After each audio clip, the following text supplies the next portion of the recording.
So first of all, I Hmm. actually planned to buy a house when I was 12. So Uish, lama sebenarnya. lama lah tu. 2000 Uh, berapa tu? 8. 2008, 2009. Ha. Hmm.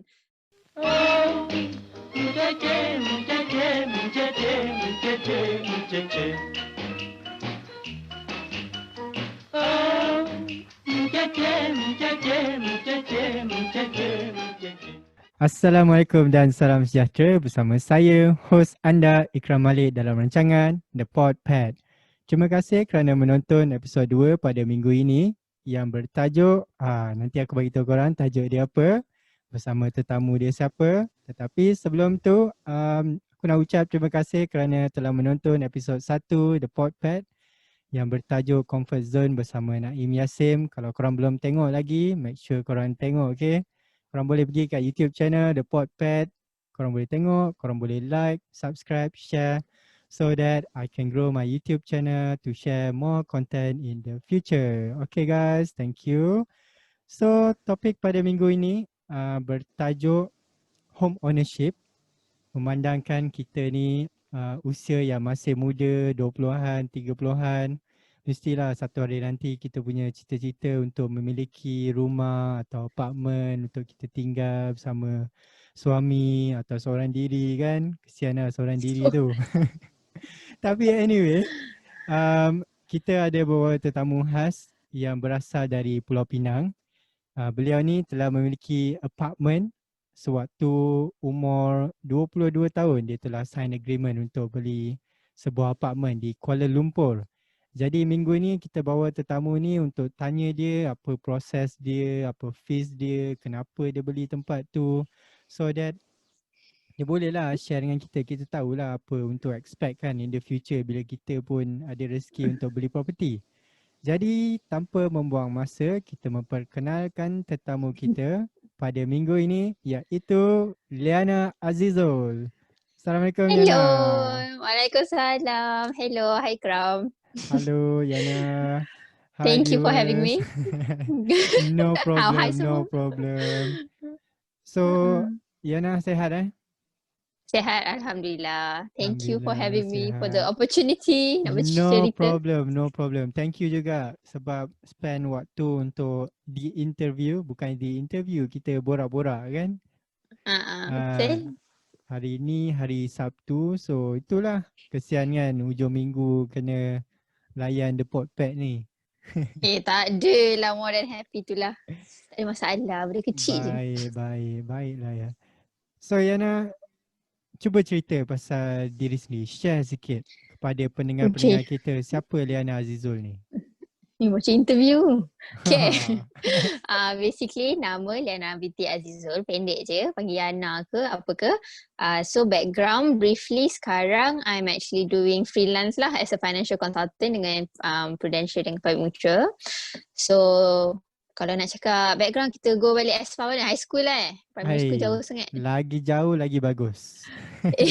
Asal Penang, sekolah kat Penang, sekolah rendah. Lepas tu sambung form 1 sampai form 3 dekat St. George's. Kepada orang-orang Penang, I'm a Georgian.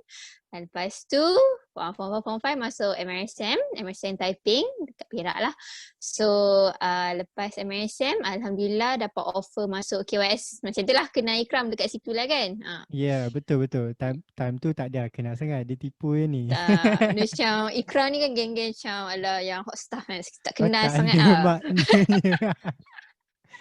So basically kita different course lah kan. I was in accounting. Yes. So I went to Christchurch, University of Canterbury, alumni. So basically I did Bachelor of Commerce, major in accounting. Lepas grad, Alhamdulillah dapat offer kerja dekat EY New Zealand dekat Christchurch. So sebenarnya plannya nak duduk sampai manager lah. Balik jadi bos kan. Betul lah tu Tapi kan. The plan. itulah tu. Sebab nak overseas experience kan, nak bawa balik Malaysia. Yeah. You know. But things change. So we just adapt with the decisions that kita buat. So balik awal, kerja sana setahun setengah lebih kurang. And then I'm back last year in June and berkahwin. Sudah ada suami sekarang. Dah kahwin guys, korang jangan macam-macam Yes. senang dah kahwin bila masuk industri ni. Macam apa? Okay, no. Lepas tu kerja dengan CMB for 10 months and then I found this opportunity to do what I do now and then I decided to just go full time lah buat sendiri because then boleh fokus kawan-kawan, boleh fokus family dulu kan. Betul. Macam tu lah. Itulah background saya. Background dia hebat guys. Daripada Tak ada sekolah di Penang and then sampai form 3 di Penang and then pergi MRSM Taiping. Taiping kan tadi? And then pergi Melaka and then pergi New Zealand. Merantau macam-macam tempat sudah dijelajah. Kalau korang nak sama tahu je kita. tak adalah macam tu. Saya dari kecil di Melaka. Tapi kalau korang nak tahu Yana ni, kalau nanti korang tengok Instagram dia, dia ni pun kaki hiking punya orang tau guys. Korang tengok rindunya. Instagram dia, dia selalu duk hiking, travel dekat New Zealand, gambar-gambar dia semua. Lawa lah bak kata budak-budak zaman sekarang ni estetik. Oh alamak. Estetik betul sengaja gambar dia. So, thank Yana, you. cuba cerita sikit macam mana minat hiking tu. I mean like macam mana tiba-tiba nak into hiking, sports kan? Daripada I think biasa orang cakap accountant ni duduk belakang meja je, duduk kira-kira tekan calculator, buat Excel. Jangan marah lah accountant di bawah sana. Tak lah. Sebenarnya I think growing up I was already adventurous kot. Like mak ayah memang membesar pun atas track. Apa tu? Track dekat stadium tu. Memang dari kecil dah biasa dengan track. So memang very outdoor. But like I think initially I wanted to be an engineer because I want to prove to my dad because dia cakap engineer ni untuk lelaki. And I was like, no, I'm going to prove it to him. No, I'm going to do chemical engineering and I'm going to do like something big kan. Tapi itulah things change and I'm in accounting. So kalau nak cakap minat hiking, I think I've always been like fond of outdoor. Cuma kat Malaysia takut ular. Satu, lepas tu takut pacak-pacak benda-benda yang kita tak nampak tiba-tiba dah ada kan. I don't like those, macam takut lah. So, and then bila pergi New Zealand, turns out dekat New Zealand tak ada apa, tak ada ular, tak ada benda ganas. So, tu tak Ikram? Betul. Malaysia pokok tebal sikit so masuk hutan takut sesat. Betul. Tapi kalau kat New Zealand masuk hutan dia tak adalah takut sesat kan, boleh nampak jalan keluar. Betul. And then like I think dekat New Zealand benda bergerak-gerak pun dekat bushes tu nanti keluar itik kan. Itik tu burung. Itik, burung, tak ada benda-benda yang berbahaya, tak ada lah. Semua betul. macam bila haiwan tu keluar, kita keluar kamera. Tak adalah keluar pisau ke apa ke nak You. lawan balik kan. Betul. I think that's where I got it from lah. Dekat New Zealand, my parents pun macam bagi je nak hike because diorang tahu tak ada binatang ganas. Betul. Macam tu lah. So, Yana sudah berkahwin kan? Dah berapa lama berkahwin dengan siapa nama lelaki? Liyarza. Amir Azra'i. Dah setahun lah. Alhamdulillah setahun 4 bulan, 5 bulan. Setahun 5 bulan macam tu. Dah sambut lah anniversary hari tu. Dah PKP, sambut PKP. Kesian guys. Anniversary waktu PKP. Sebaik kahwin waktu hari biasa kan, tak ada PKP. Betul, ya Allah. Dalam masa setahun je kan, semua benda berubah. Macam kita tak tahu. Okay, jadi kembali kepada topik kita iaitu home ownership. Yana, rumah yang Yana beli tu apartment kan? Yana beli apartment kan? Servis kondo. Servis kondo. Dekat mana location dia? Location dia, tu lah bila orang tanya kan. Dia dekat KL, tu for sure. Lepas tu dia dekat Jalan Kuching. Dia basically area segambut lah. Dia macam bahagian Mont Kiara tapi Mont Kiara yang lama. Yang baru nak naik. Macam bangsa south of Mont Kiara lah. Macam tu lah. Apa nama residence tu? Tuan Residency. Tuan Residency. Dah siap lah servis kondo tu. Baru je ambil kunci like a month ago. Alhamdulillah. Baru lagi lah. So kita nak share kepada pendengar kita dan viewers kita, viewers di YouTube dan pendengar di Spotify. Kalau korang nak tahu kita ada juga dalam Spotify. Korang boleh download. Uish. Korang boleh Okay. dengar waktu nak pergi kerja ke, sebelum tidur ke, waktu makan ke, pakai earphone je dengar. Tak payah tengok muka kita orang ni, boleh dengar je. Betul-betul. But anyway, ada dalam channel-channel yang seperti berikut. Kita nak share kepada korang semua macam mana proses-proses nak own rumah ni kan, own property, Mm-mm. apa cost dia, apa proses dia. Sebab aku sendiri macam, yelah belum ada rezeki lagi kan untuk beli property. Tapi Tukam-tukam. insyaAllah akan datang, manalah tahu ada rezeki, bolehlah cari area-area KL juga. Tapi nak jugalah kita boleh je Google macam mana proses kan. Tapi yelah orang zaman sekarang kan suka tengok video kat YouTube, lagi syok diorang dengar dan tengok sendiri proses macam mana kan daripada membaca. Bukan nak cakap membaca ni penat ke apa, tapi macam tu lah. Kita Lebih zaman baik. dah banyak baca dengan dengar. Lagi banyak dengar. Betul. Zaman moden ni semua pun tengok Mm-mm. YouTube je. Hari-hari tengok YouTube. Hari tu aku buat poll dekat Instagram kan.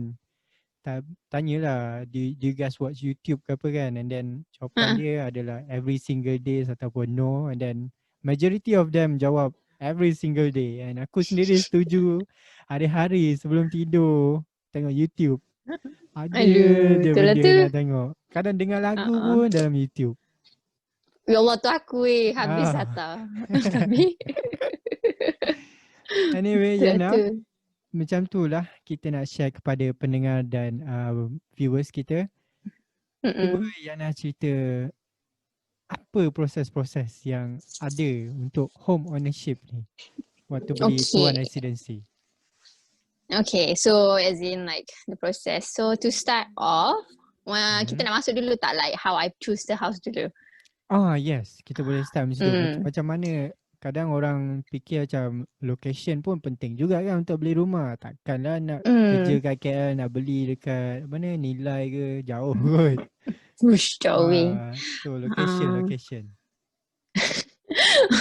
Boleh tengok my IGTV kan, my sembang-sembang dengan my dad. Okay, so Korang boleh tengok basically juga Yana punya Instagram, IGTV dia pun ada juga share pasal konten pasal property juga kan, property. dengan your dad. Yes. So first of all, I actually planned to buy a house when I was 12. Uish, So lama lah sebenarnya. lama dah tu, 2000 berapa tu? 2008, 2009. So macam masa tu my dad macam just dared me, because time tu pun dia dah cerita pasal ASB, and then he was asking me, so when do you want to buy a house? And then I was like, I don't know, 10 tahun? And he's like, okay, 10 tahun 22, you think it's possible? And I'm like, anything is possible. Okay lah, kita letak 10 tahun. So every year we count down tau. So Alhamdulillah, everything worked out. By the time 21 graduated, 22 I started working in New Zealand. And then my dad asked, nak beli rumah tak? And I'm like, dah 10 tahun lah. Lepas tu macam wow kan, time flies kan. So my dad tanyalah, nak beli dekat Penang ke nak beli kat KL? Cause macam my sister dia beli kat Penang, dia duduk merata, duduk Johor, KL kan. And then when I think back, I want a house yang I want to stay in. And most probably tak akan duduk Penang lah, as in like I don't know, the first 20-30 years, because tak nampak lah. So kat Penang, career wise I see more in KL lah kalau if I were to come back Malaysia kan. And so my dad cakap, okay lah KL, so abah akan carikan, because that time I was in New Zealand. So takat research internet je lah. So my dad suruh pilih tempat, kawasan. So I said, lepas tengok-tengok, I think okay lah, kita go with KL. And then my dad dah cakap lah, kalau KL mahal tau. Like memang bajet dalam 400-300 tu pun, kalau dapat pun kecil lah. Kalau dapat 400 boleh dapat kondo lah, kondo or $500,000. And so my dad memang pesan, location is very important. Satu, like you say lah, kita nak kerja semua kan, transportation wise. Lepas tu, I think in terms of resale value juga, kalau it's in the KL, kan very prime area. So the likeliness of nak naik harga lagi, and then my dad gave me a few options.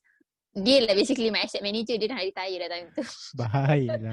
Itu lah tu. Selalu orang bayar mahal kan. Aku bayar aku suruh bapak aku je. Astagfirullah. Alhamdulillah, bersyukur lah for my dad. So like dia go through projects. So for all listeners lah, sebenarnya when it comes to property, Hmm. kita kena be smart sebab developers pun ada diorang punya package, diorang punya discount so whatsoever. So it's not as just straightforward as 10% deposit, tak. Sebab for certain houses punya harga pun you can get 100% loan. So tak perlu pun deposit. So those are the things my dad went through lah. Ada yang satu tu option dia 100% loan and then blah blah blah, and then this one that I get, the one that I bought, dia dapat 9% bumi off. So deposit kena bayar 1% je. Wah, baiklah macam Hmm. tu kan. Banyak insentif yang sebenarnya kalau kita kena check baru jumpa kan. Sebab Betul? yelah macam aku sendiri pun fikir macam nak beli rumah kena fikir 10%. Kalau rumah 400, 500,000 pun 10% dah 40-50k kan. Mana Betul. ni kan Tu that lah, baru nak hidup kind of kan dah money. kena Ya, fork out. baru nak hidup kan. Aduh. Yeah, so yeah, those are kind of things. So I ended up bayar dalam 1% je. So 1% tu even down payment kita lagi mahal. Faham tak? So with 1% I alhamdulillah secured a house. Basically I chose the house one because I want a house that I want to stay in. So memang I go for guarded houses. Kalau nak landed Ikram berapa 1 juta kalau guarded. So memang Ya, tak lah betul. landed. Itu setuju dengan the maintenance fees tu yang korang akan pening Yeah. kepala lah. Betul. So that's why like when you want to buy a house, one thing lah, like don't be pressured of what people's gonna say. Like, oh kena beli landed. Like, it's up to you because in the end it goes back to location kan. Kalau KL location, kalau nak landed memang 1 million lah. Yeah. Kalau tidak, you can just go for outskirts sikit lah and then you can get less than 1 million.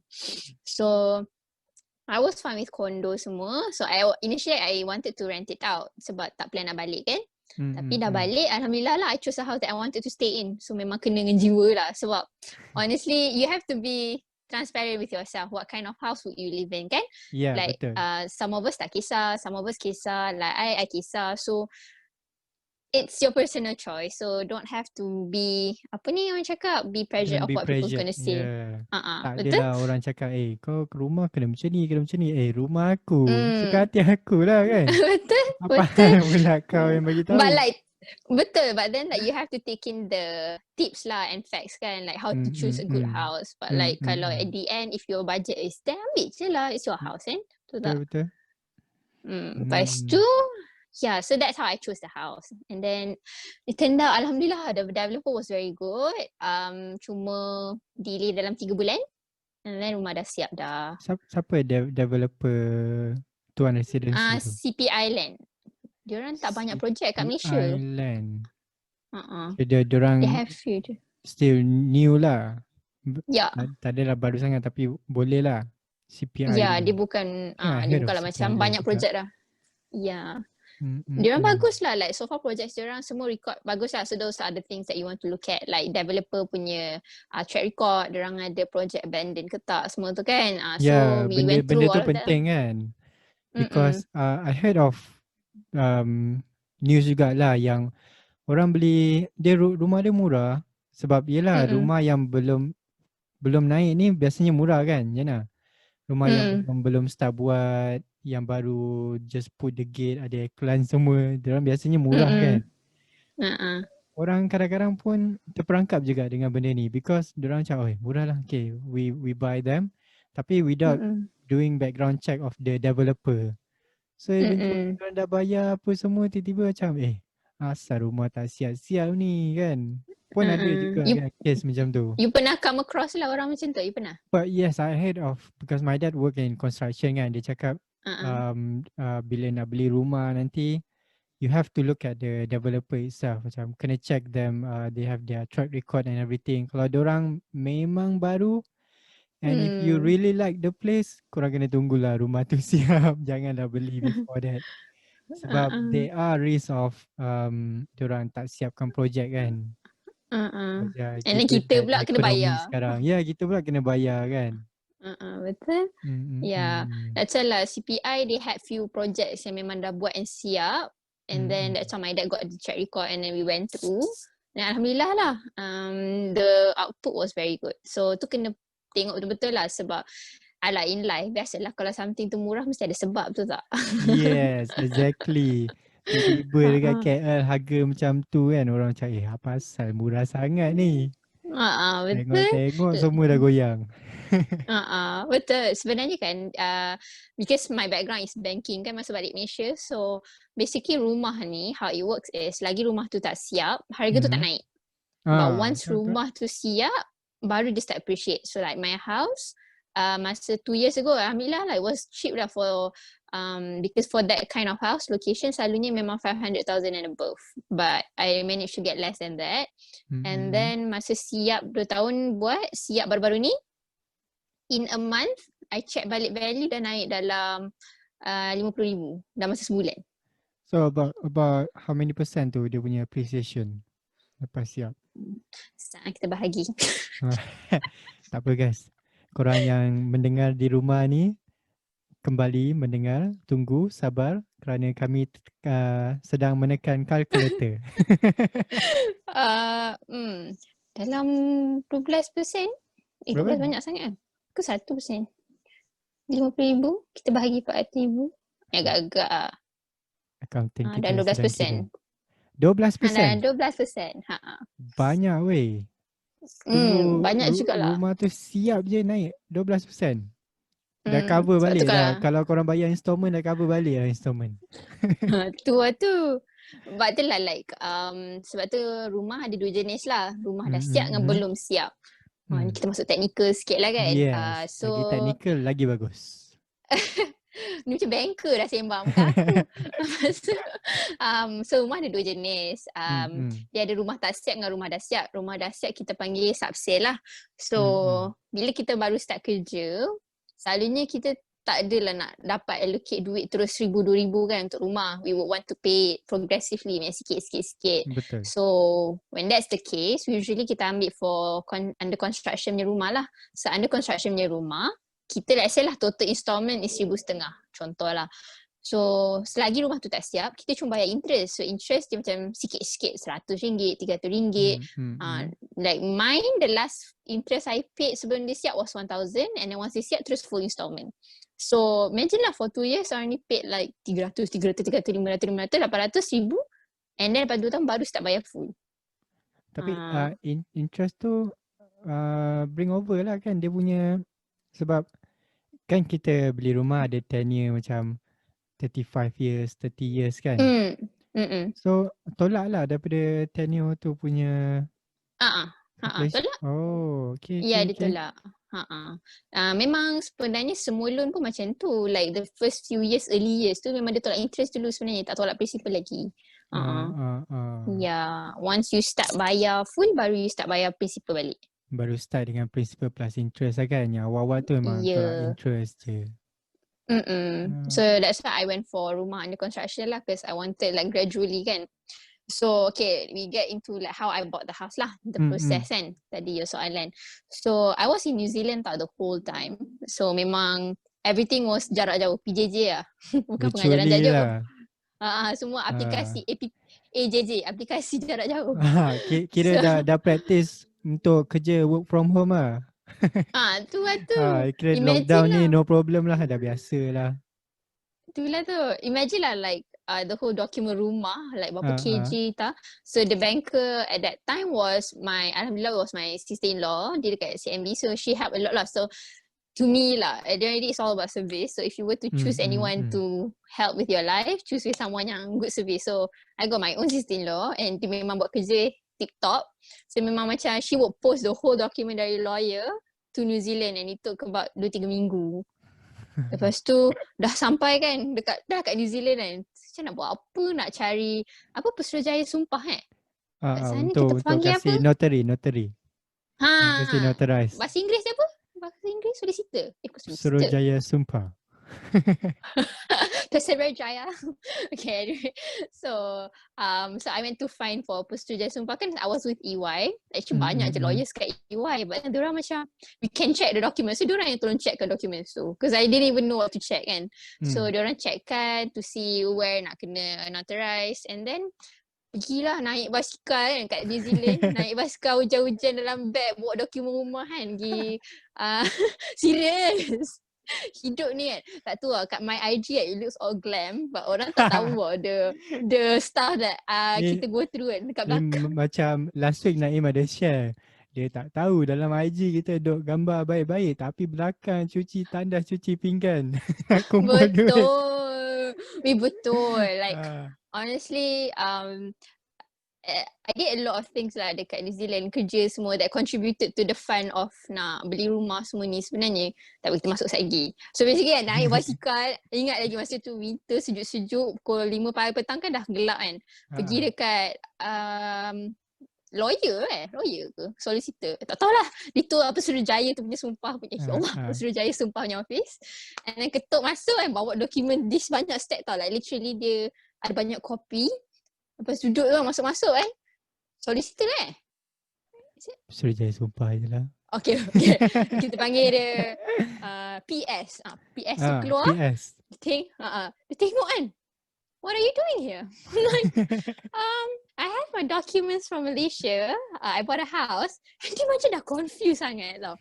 And dia just about, kita kenapa kita kat New Zealand kan? So I'm like, I'm buying a house and I need your help to notarize them.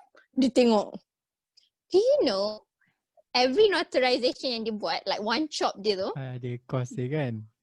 berapa lah, I can't remember, but I know I paid like about $100-200. Imagine like, sebab banyak stack kan, like dia ada banyak copy and this is the same thing tapi dia kena chop semua. So dalam $200 ke apa, itu dalam Malaysia berapa, dalam RM600-700 kan. So kawan-kawan nak beli rumah tak murah ya, kena memang prepare duit kat bank. Bukan 10% installment je, macam-macam fee lagi ada. Nanti kita bincang. Betul. So like time tu ngongak-ngongak kan, $200. Yelah, nak buat apa lagi, tak tahu nak buat apa, saya dia buat lah. Malam tu dia cakap, actually I know Malaysians buying a house, I know documents is this much. Dia pun tak tahu kenapa. Dia pun macam, but Alhamdulillah, he apparently he had a Malaysian punya client before this.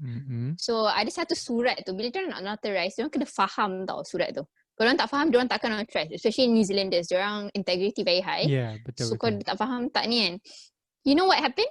Dia macam, this is in Malay, I don't understand. Even if you translate, I can't notarize this for you. Dah jam tak dah. percaya kan kita scam ke apa kan. And I was like, aku nak buat apa ni?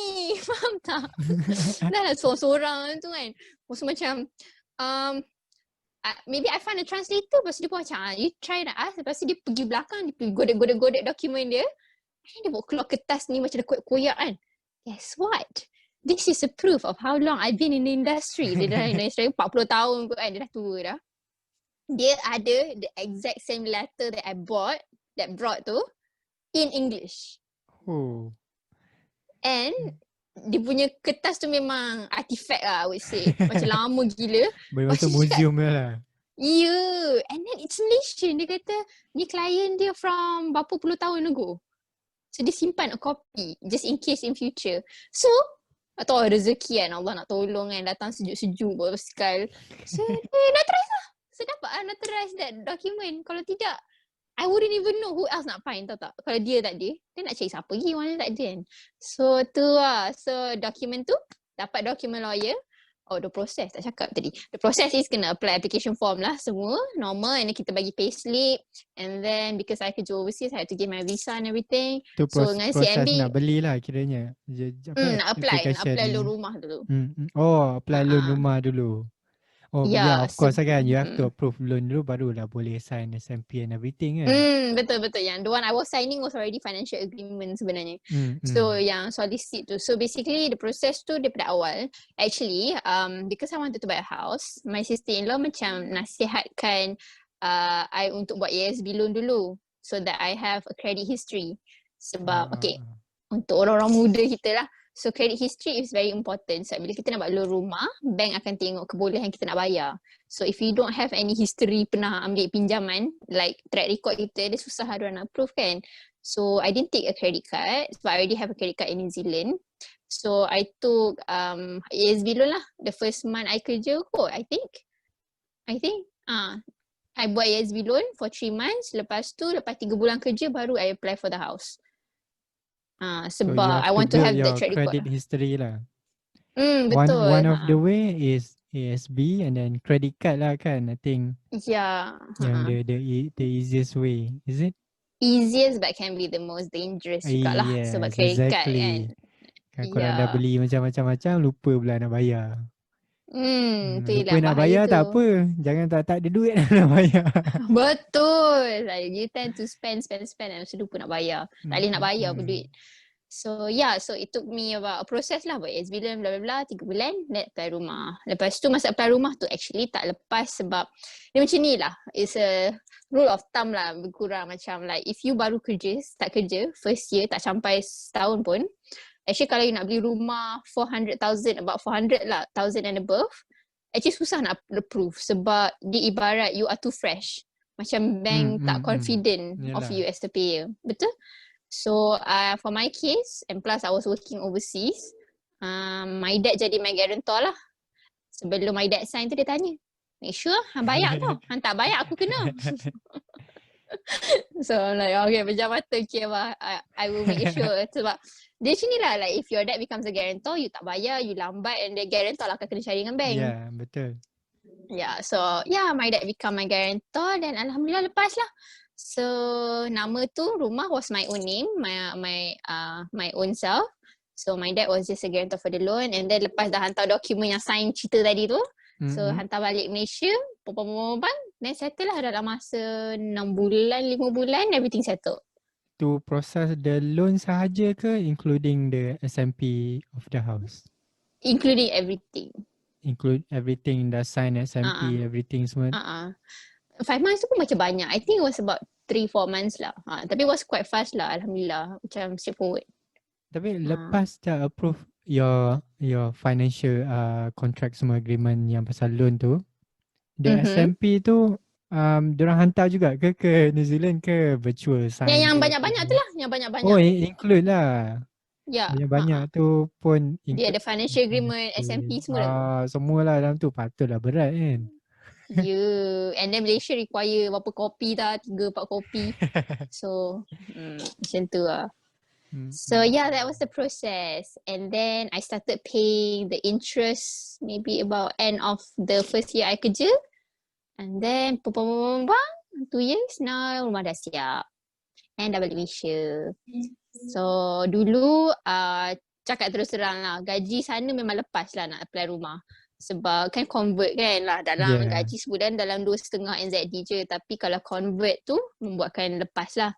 So sebab tu kalau nak beli rumah ke nak beli loan kereta ke apa kena fikir tau. Jangan beli kereta mahal terus. Nak beli kereta Civic kan. Nak beli lepas tu nak beli rumah. Lepas tu tak ada. Sebab kita ada benda this called DSR. DSR ni debt service ratio. Meaning lepas gaji kita gross, tolak tax jadi net income. Let's say lah net income 3,000. Let's say bank cakap you boleh the rule of thumb dekat credit guideline bank tu is 60% of 3,000 je you boleh buat loan. Boleh guna untuk pay up your loan every month kan?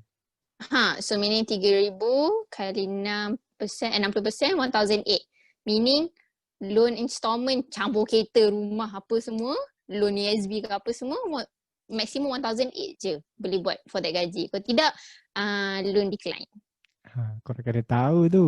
Jangan korang ada gaji tu banyak kan, beli kereta tiba-tiba installment separuh duit.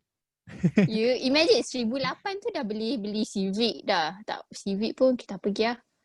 Ada kot memang mahal Kereta mahal lah. Kereta Mercedes, BMW pun dapat lah. Tapi tak kot. BMW dapat ke? Tak dapat. BMW dah 2 lebih something dah per month.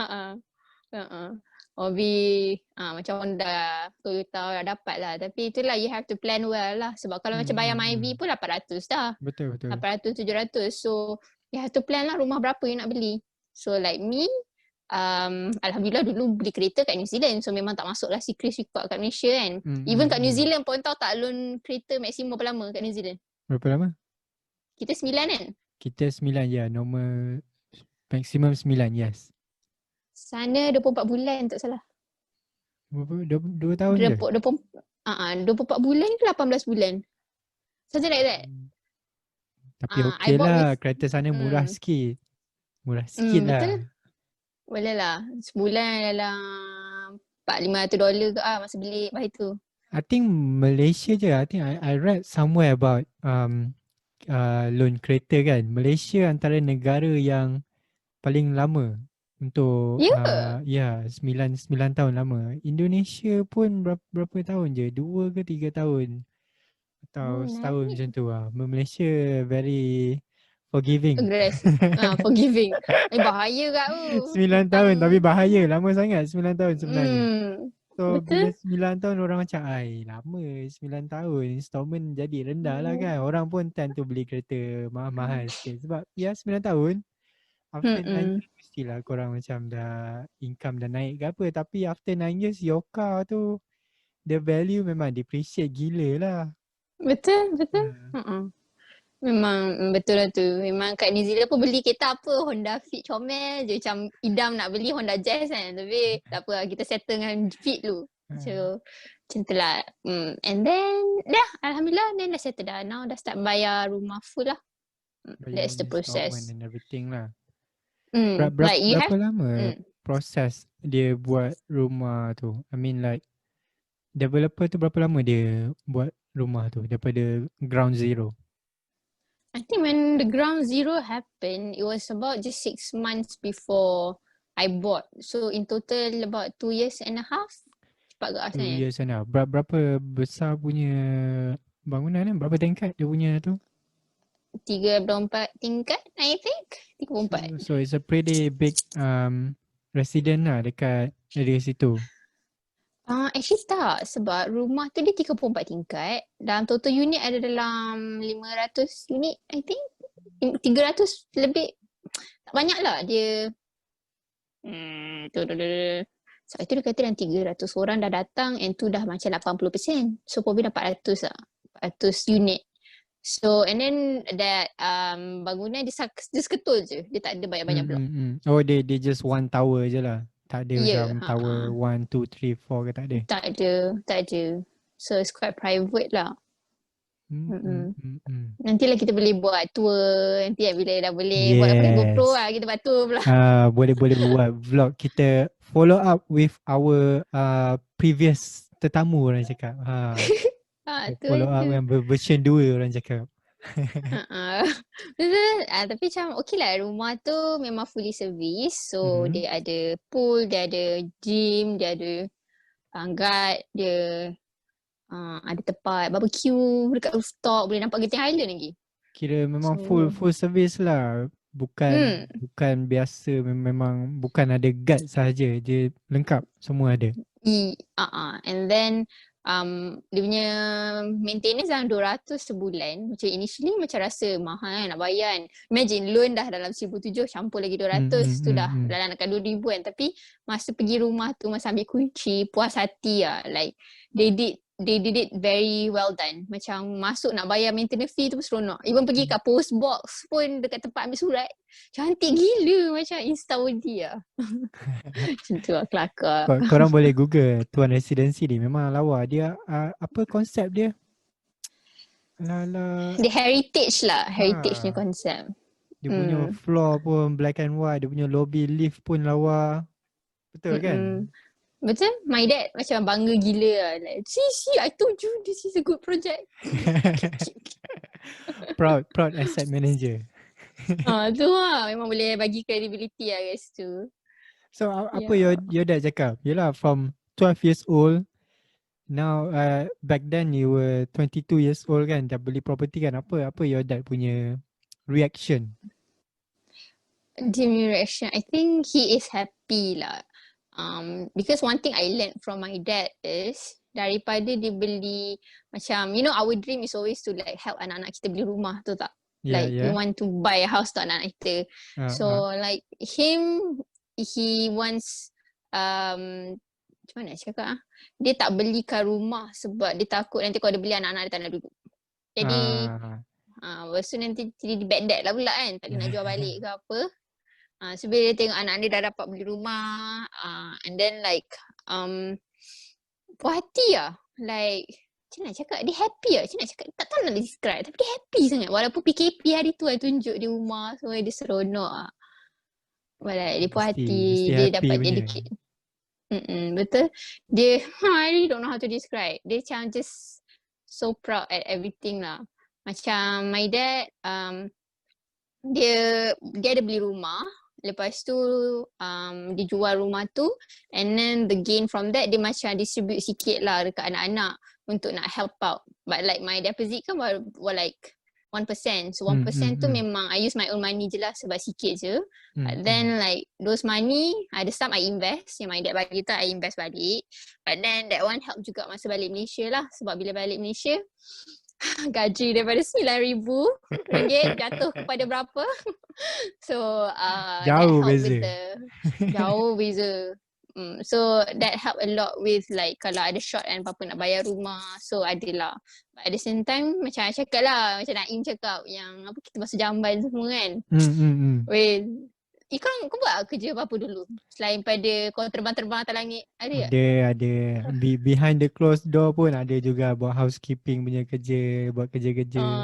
Orang-orang tak Yeah, sangka lah. Orang macam, weh dia ni duduk kat New Zealand ni banyak duit ni, buat benda ni, buat benda tu. Diorang tak tahu belakang pintu kita buat apa kan. Ya, betul. Like aku memang kerja 3 benda lah dulu masa belajar. Aku buat note taking untuk uni. Buat note dapat $8 each note. So seminggu dah $20, $30. Lepas tu aku jadi guard. Jadi kan. Guard. Jangan bermain. Tak tipu tu aku jadi dekat rugby punya game. Aku jadi marshal yang kau dapat baju hijau neon tu. Abang-abang Betul. besar kan. Aku jadilah, tapi aku masa interview aku cakap aku tak boleh buat benda-benda fizikal, aku kecil kan. So kakak tu cakap it's okay, you just report, nanti the big guys will come. So aku report, nanti abang tu datang besar-besar, 2 orang datang. So which one? Aku cakap the red hat.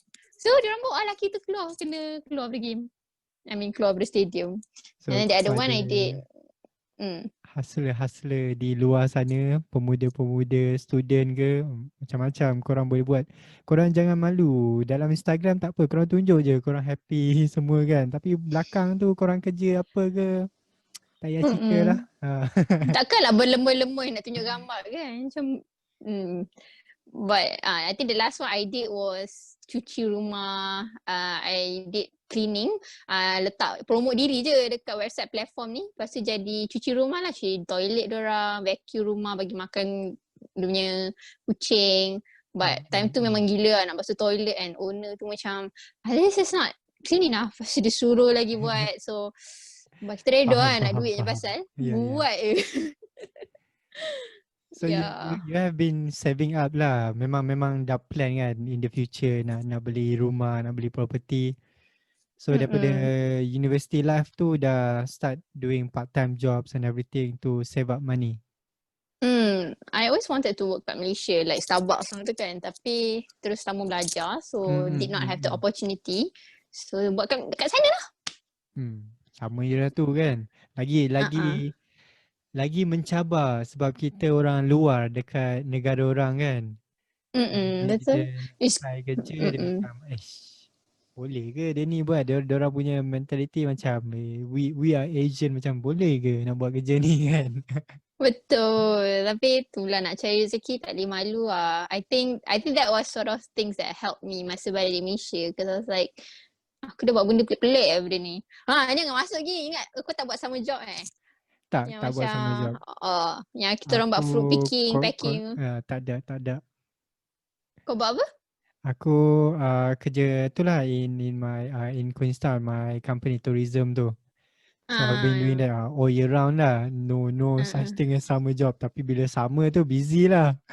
Ramai orang kan datang kat Queenstown. Ramai ya, bercuti kan. Aku ingat lagi kau datang greet kita orang kat hotel tu dengan baju putihnya macam bellboy kan. Aku sekarang tengahnya bila kau nak balik aku tak tahu. Itulah ikram ni bahasa weh. Time tu macam yelah kan nak stage tu, nak kerja situ. Bila nak balik tak tahu lah. Aduh nak cari kerja sini semua kan. Sekali masalah visa balik tu. Betul lah, tak boleh buat apa-apa kan. Visa habis kena balik.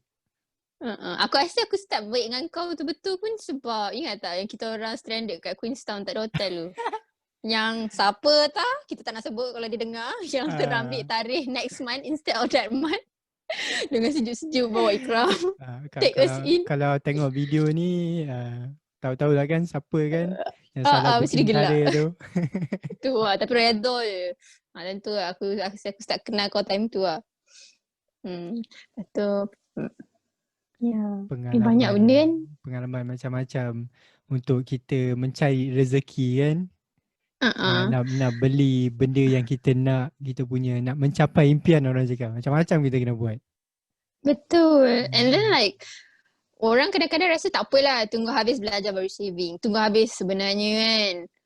Saya lah, aku start kerja, banyak benda nak spend. Betul lah.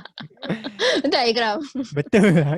Itu aku setuju sangat. Ya kan, dah kerja nanti. Actually dia macam, yelah waktu kau student duit kau memang ada just enough for you to survive kan. So kau pun berjimat.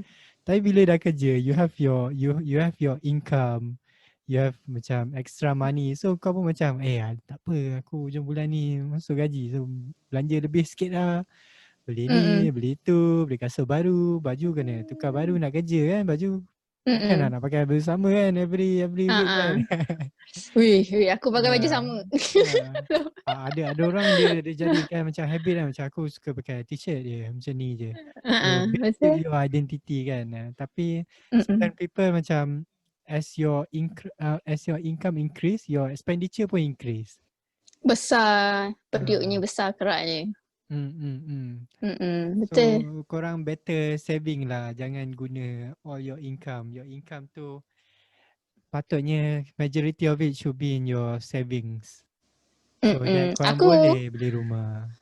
Betul, aku tak tahu lah. Macam dulu kan kita ada one time macam marah tak bagi duit. Bila marah bagi, dia bagi gelembuk kan. Like 6 bulan terus dia kasih tu awal-awal. Betul. And then like kita dah survive for 6 months. So duit tu basically sort of extra lah juga. So I would actually, macam some orang terus beli laptop beli ni. But like me usually at least half. But usually I would put like 70-80%. 70-80% bukan 7-8%. 70-80% I terus lock masuk ASB. Time tu kan mana tu tahu lagi pasal investment kan. So time tu masuk ASB lah, memang aku terus masuk. And apa yang tinggal tu, do not hesitate, spend lah sepenuh hati. Macam tu lah. That's the kind person of I am. Because you know you have this amount of money covered already kan dekat your saving. So duit tu kau spend je lah. Macam Naim lah. Actually Naim kan, dia kan duduk dengan aku kan. Most of money yang dia guna is for food. Dia suka sangat beli makanan ni. Dia tak ada buat aktiviti sangat. Dia save lah duit. Dia kerja semua. Tapi yelah, when you like something, macam kau suka makan kan, kau akan spend duit kau dekat makanan je, duit yang lebih-lebih tu. As long as you have your savings ratio, yang penting ada percentage. Set percentage. Macam kau berapa persen kau kena set? Aku sekarang ni still dalam proses nak adjust income sebab baru balik Malaysia kan. Tapi like memang my expenditure, personal expenses monthly, ni tolak loans tau. Loans tu kan macam fix kan. Ni macam variable lah, like minyak tu, makan, minum, at most is 1,500. Banyak tu. On average actually 1,000 tu je. But 1,500 tu macam kau tiba-tiba rasa nak beli baju ke apa lah. Tapi actually tu sikit or ikram. Ada banyak lagi. Sebab I've come across a lot of people yang memang spend like 50% tu expenditure yang variable. Macam aku 1,000 tu bukan apa tau, termasuk lah takaful aku, termasuk aku punya kereta, termasuk aku punya phone, kowe, makan minum, minyak, tashinggu, semua dalam 1,000 tu. Tu bukan makan minum lah. So tu bukan macam like benda-benda yang makan je tak. All in memang kira memang expenditure lah, total all expenditure lah kiranya, excluding your fixed loan semua. Yes, sebab kalau imagine lah, dia ibarat macam ni lah, I see like macam dekat New Zealand dulu gaji aku 2,500, aku memang save dalam 1,000-1,500. Oh banyak juga tu. Like another 1,000 1,000 je tu yang untuk spend makan, minum, travel semua, baju. termasuk rent. Oh, termasuk rent. Termasuk rent. Nanti kita kena panggil lagi sekali ni untuk saving tak adalah. tips. Dia priority lah, I say. So just like my point of view is like, kalau aku tak lebih 1,500, I'm doing fine. Sebab ibarat kalau aku tak ada loan, gaji aku 3,000 pun aku dah ibarat save half dah. Faham tak? And like ideally you should save your money about 20 to 30%. That's like the minimum kan orang cakap. If you go beyond then that's good lah. So macam sekarang ni aku kan still baru nak stabilize lagi income. So plus here and there still dalam banyak tu jugalah. Honestly bila balik Malaysia was a big shock to me because I know for sure income akan drop lah kan. That's the reality that we have to know kan. But Alhamdulillah I did a lot of saving. So bila balik Malaysia tu macam memang kalau 6 bulan goyang kaki tu pun aku boleh hidup lah basically. Like still boleh bayar loan and still boleh hidup. Faham tak? The power of saving. Betul. So memang a lot of savings memang played a lot of role lah masa tu. So moral of the story is self financial planning. Korang kena plan betul-betul korang punya expenses, your income, investment semua kan. Benda tu paling penting kan sebab yelah kalau kita tak aware at a very young age nanti kita terperangkap bila betul? kita memerlukan betul-betul memerlukan duit tu kita macam mana pergi duit aku waktu aku kerja dulu. Ya macam aku kerja dulu walaupun kerja dekat hotel kan, housekeeper, service, bahagian management juga. Walaupun kerja macam tu dapat jugalah. I get a lot of money jugalah. Macam I get I think around $21 per hour. So sama harga kerja dengan EY tau tak? I get a lot of money guys. Nanti bagi lah kalau kita nak makan Oh kau belanja lah. Anyway itu dulu. Aku yang dulu bukanlah yang sekarang. So memang banyak kan. Tapi at the same time kau muda, Mbak kata Naim, kita muda, jiwa membara. Kita pun belanja pun tak ingat dunia. Betul. For me aku lambat sikit untuk sedar yang bro, penting bro simpan duit ni. Tak apa so long as you sedar. I think ada banyak orang macam dia dah sedar lepas tu dia keep on going lagi. So tu yang bahaya tu. Because at least you have to have like emergency fund tu. I think memang as much as possible lah kalau tak start kerja lagi kan. Kalau dah start kerja memang dalam 6 bulan of your like monthly income tu tak? Mesti ada buat emergency fund kan. So back to the back to rumah. Back to home ownership boleh kan? Tak apa, dia ada kaitan juga.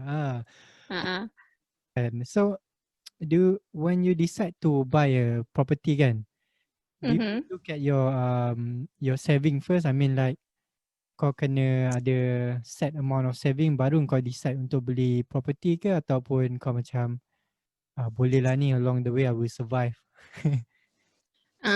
Okay, that's a good question. So, masa beli rumah tu, I already, because kita orang tahu tak payah letak deposit tau. So, bila tak letak deposit, that's a huge relief. Like, deposit 1% tu dah dapat 4,000 macam tu je. So, that was a huge relief because if not, nak letak duit kat situ, lepas tu tak ada duit dah lah. Faham tak? Ya, betul lah tu.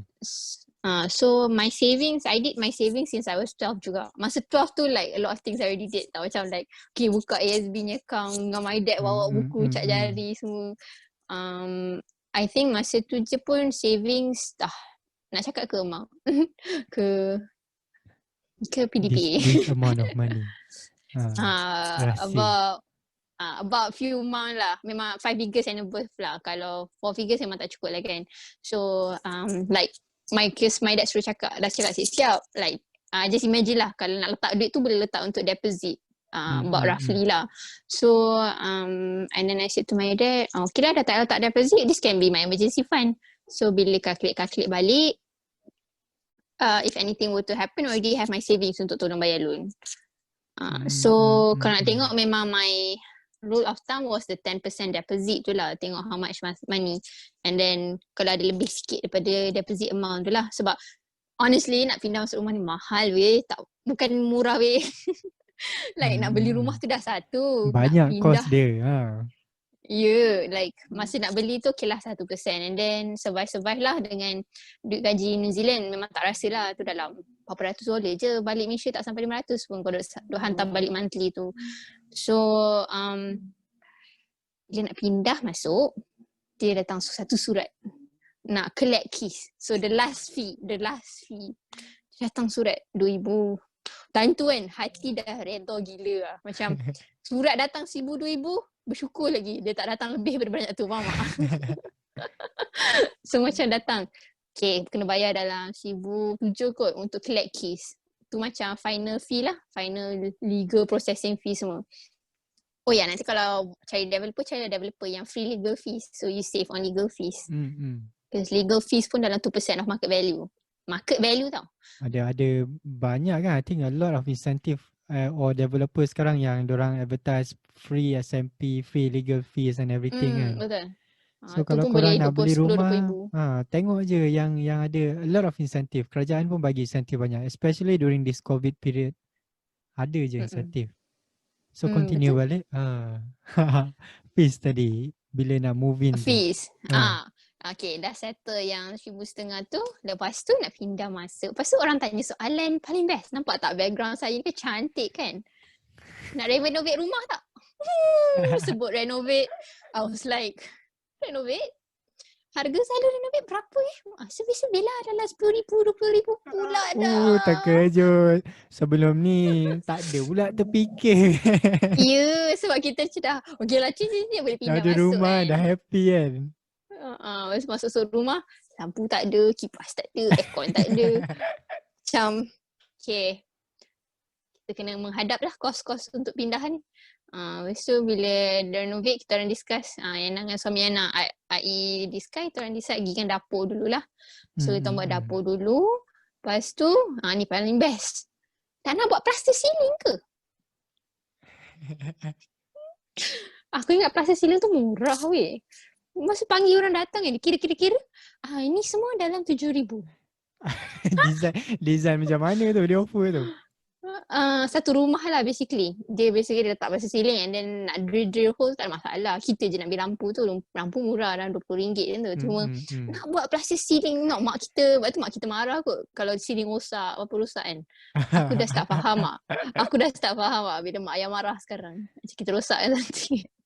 So, ni aku cari jalan je lah. Discuss dengan Ai yang cari jalan untuk skip plaster ceiling. So kita orang decide not to go with plaster ceiling. Kita orang buat lampu biasa je semua.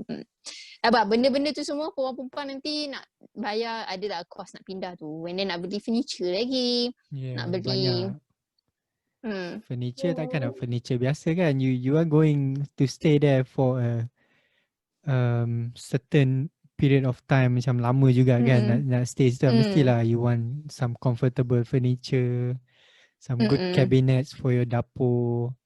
Good, good, all good lah. Sebab nak stay situ, rumah kita. Bukannya kita sewa kan, boleh beli pasang siap je. Ini kita nak stay. I think it's important to like understand. I think this is one of the blessings of dapat rumah sendiri kot. Because perasaan dia lain tau. Macam dulu kita duduk rumah sewa for a year. Idea nak letak pokok pula, dan nak letak gambar, nak maku sini maku sana, semua tak boleh kan sebab bukan rumah kita. So perasaan bila dapat rumah sendiri tu dia macam macam sikit lah. Macam kita dapat anak kita sendiri, kita dapat nak buat apa pun dengan rumah tu. So macam I think that's the point kenapa my dad memang nak adik-beradik kita orang semua ada rumah sendiri. Memang my dad dari dulu lagi beli rumah. Sebelum beli kereta beli rumah. Faham tak? Kereta kita perlu untuk bergerak tau. Tapi tak, dia suruh beli rumah tu. So like but alhamdulillah my dad macam jenis bagi pilih je kan. Dia akan bagilah pendapat dia about the house semua. So I think perasaan dia macam tak boleh nak describe. Dia macam happy dia yang tak tahu nak describe macam mana. Sebab I know if it's a rental house, I think macam kita tak dapat nak buat apa-apa tu satu. But then at the same time we know like we are paying not to our house. But at the end of the day, no pressure. I'm not like kita mati-mati kena beli rumah tak. It's back to your budget balik. Like me, perjalanan boleh. Betul. Like me memang dah plan dari kecil kan. So bila beli rumah tu I was quite ready mentally of the cost. Even balik Malaysia pun I was like banyak duit nak kena hidup ni, tapi tak apa, kena pandai-pandai cari duit. Itulah like macam kita Ikram, kita kerja cuci-cuci jamban semua. So apa-apa pun kita hadap je lah apa cost that's coming up. Betul tak? Betul. You So you have to be yeah. prepared. And then like janganlah pressure nak kena furnish rumah semua terus. Tak payah pun. Macam kita orang buat dapur je. And probably kalau rumah tu siap korang datang pun korang duduk atas lantai lah. Like, kita orang tak tahu boleh turun dari sofa. Dia But along the like, way lah kan. Macam start satu-satu with lah. what's the most important dulu kan. Macam dapur for you to Of macam cook course. and macam master Of bedroom. course. Ah, Yeah. tak adalah Ah. siap-siap dah buat gaming room kan. Tiba kan. Kau jangan. Kau jangan bagi idea pelik-pelik. So apa But yang important dulu korang kena buat. Betul. like buat satu-satu. Tak perlu pressure. Mm. Even like kereta pun kau tanya aku kan. Kalau tanya aku jujur, aku nak 25 ke BM. Macam best tu nak tekan kan. Tapi tak apa. Kita buku baju di badan sendiri. Ada rumah nak bayar. So perempuan beli Iris dulu. Tu pun kita orang share. Like memang honestly kalau ada dua kereta lagi senang lah. Tapi kita orang make it work lah. Ni macam perkahwinan. Ni nasihat perkahwinan pula. But like you make things work lah. Macam kita orang akan arrange schedule semua. Terus tak ada kereta lagi kan. So we make it work lah in a way. Sebab nak beli rumah, kita ada komitmen kan. So tu lah. Kita ambil Iris dulu. Nanti future lah. Sekarang ni nampak kereta-kereta cantik. Kita dream dulu. Nanti one day dah boleh, kita beli. Betul. Impossible is just an opinion. Ada quote tu. So Betul tak ada sangat. benda yang impossible ni. Tu semua pendapat je. Korang mesti boleh achieve-nya kalau korang work for it. Yang penting daripada apa yang aku dengar Yana cakap ni, kunci dia ialah rancang, plan. You have to plan ahead. Even dia nak guna kereta pun dia kena plan dengan husband dia to work out the time so that everything runs smoothly. Even dia nak beli rumah pun dia dah plan daripada umur 12 tahun, which is 12 tahun aku tak tahu lah tengah buat apa time tu kan. Tak ada pula terfikir beli rumah. Aku termatang awal lebih. Aku rasa pudi beranak akan lambat je. 12 tahun tu aku terfikir macam makan apa petang ni, gula-gula apa nak makan. 12 tahun. Kecil lagi. But I think betul lah cakap cakap. You have to plan. Like kalau if things don't go as planned, macam ni lah like aku balik awal kan Malaysia. So macam it's not as planned but like you make a decision because you can you make it always work. improvise kan. Betul. Dia tak semestinya plan tu you have to follow from A to Z. Korang of course lah boleh branch out to few things different kan. Kalau korang follow je, kalau tak berjaya korang nanti give up. So you have to always work out differently kalau tak berjaya. There will always be a way around them. And like I think to put our expectations low juga kot. Like when I came back Malaysia, macam ramai orang macam cakap rugi kerja New Zealand. But because I had a reason kan when I came back, aku sendiri sebenarnya dah terima dah how Malaysia is gonna be. Aku dah tahu korang punya hidup macam mana. Kan you kerja Malaysia kan. Aku dah tahu dah. Aku hari Jumaat aku pergi main rugby kan. Hari Rabu aku pergi makan dessert malam-malam pagi kerja. Lepas tu hari Khamis ke apa maybe ada show aku pergi kan. So life macam tu kan kat New Zealand, like very balanced. So when I came back, I already expected how everything's gonna be. So bila aku masuk kerja bank tu, honestly, I would say it's a stressful job sebab kan very customer related kan. Yeah. Tapi sebab aku terima, ada je time aku kena marah dengan klien, aku nak je nangis depan dia. Tapi aku telan. It's okay. This will pass. Kena marah Customer is always right. Aku sabar je. Tapi I did not regret my experience at CMB. It taught me a lot. Macam bila aku keluar buat freelance financial consulting ni, macam orang nak buat personal loan pun orang akan tanya aku dulu. Aku memang akan consult betul-betul lah like kenapa dia nak buat kan. And then like orang nak beli rumah, MITT, MITA semua aku akan go through semua benda kan. Bank mana nak buat. And like cause masa aku banker dulu pun aku sangat teliti lah bab ni. Sebab I know if someone signing that thing is for life tau. Yeah. Even like one of my client yang aku tolong belikan rumah pun aku buat takaful sekarang pun dia buat dengan aku sebab aku dah pesan dekat dia dulu. You have to do life insurance, tak cukup ni untuk nak cover rumah if anything happens. So I value those things and I think that one that give me the strength nak be freelance kot. Macam it's gonna be hard road. Memang like rejections from friends whatsoever. Aku dah macam dah telan air dah. Tak nak? Okay tak apa. Aku mau buat next. Ada orang lain lagi Ada Betul. 30 juta lebih rakyat Malaysia. Ramai. Betul. Banyak lagi orang. So, itulah put your expectations low and just like keep moving forward. Like, kena move on cepat lah. Aku awal tu sakit kak. Tapi dah belajar untuk move on cepat kot. So, emotional pula kan. Tapi, Kita macam-macam kita boleh borak. betul tu. So, nak pindah rumah memang costly. So, plan. And then tu lah credit card. One of the use credit card is benda-benda yang 0% installment. Macam AI, dia punya dapat credit card di HSBC tu, limit dia quite high. So, macam bantu lah nak beli rumah punya sofa ke apa-apa. Kita orang bayar within 2 years, 12 years. 12 years pula dah. Bayar 12 bulan. Tu. Lama sangat tu so, AI lah yang akan kalkulate-kalkulatkan benda-benda. Aku lepas kat dia je sebab dia kau detail, dia sangat detail. Aku macam okay je. Ya, tapi betul lah tu kan. Sekarang punya perabot-perabot rumah pun thank you lah to our financial system sekarang kan. We can buy perabot or TV or everything with 0% installment kan. Betul. So harga dia sama je. It's just that you have to pay monthly lah instead of paying one shot. Nanti dah pay one shot, beli sofa je. Dah tak ada duit nak beli peti ais, nak beli benda lain. Nak beli TV semua dah tak ada duit. IKEA as simple as pick up counter cakap nak bayar installment. Terus dipecahkan jadi installment. But be careful lah. It adds up.